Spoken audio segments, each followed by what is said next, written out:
So, I mean, still, what brings you to the chicken? Well, chickens are the most domesticated animals in the world, and that's for me very interesting because there is only one chicken in the world. It is the regional fowl that lives in the Himalaya, and by human interest, they make in every country a chicken that tells something about the country. For me, it's now interesting to see what we did with this chicken. We blocked the chicken. We make a standard of it, and we are thinking that we have to keep this standard forever. And that is what I say now against domestication. We have to break the frame that we make around the chicken, so we have to set it free. And that's why I start my cosmopolitan chicken crossbreeding program. So I select in every country a chicken, and I start to crossbreed them. By doing this, you tell everything about our society. But do you have any right to put a chicken in a museum? Do we have the right to make a museum? I mean, that's also a space. Yeah. It's a domesticated place. Yeah. So what I do is questioning the whole thing. And by putting the chicken into a museum, you already said the question, has the museum the right to exist? How do we shape the boundaries of the museum? Is the museum not a place that we should break open and to go to the world? How you touch art? What is your intention? Why you don't keep science naked? Why you keep science as science? Why you want to have this kind of jumping into the art? Because I don't think that art can exist without the imagination. And art brings imagination. I think science on its own cannot go forward.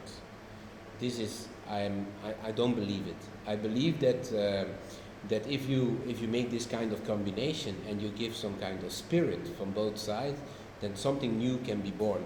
I always believe in the junction of something. That's why my project is a crossbreeding project. And not only the chicken has to crossbreed, but also the ID and the knowledge has to crossbreed. What's the difference between a scientist who would have this idea for crossbreeding maybe in a different context and what you're doing? I think it's a very big difference. First of all, a scientist will never start with this kind of project. He has to keep himself on a protocol, so he has to follow that. He cannot do this. And the second reason, he has only an interest in the outcome, and he's trying to predict the outcome. That means that he has a very clear image of what it will be. Me as an artist, I have no clear image of what it will be. The image is the surprise. That is one thing. And the second thing, I keep it open because I believe not in manipulating the things. I believe in mutation. That's a really big difference. Then you can become the watcher of the things that you are doing. It's called Nato Venezia. So this is a kind of beginning. It's a start.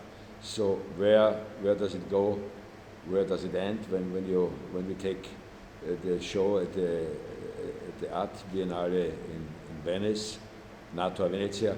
So I think Nato Venezia is very important because for the first time we go really beyond the chicken.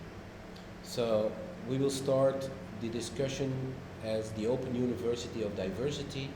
We will really show the world that there is beyond the chicken a lot of ideas, that we have an open study where everybody who has the interest can take part of it. And from there on, it goes to different places in the world.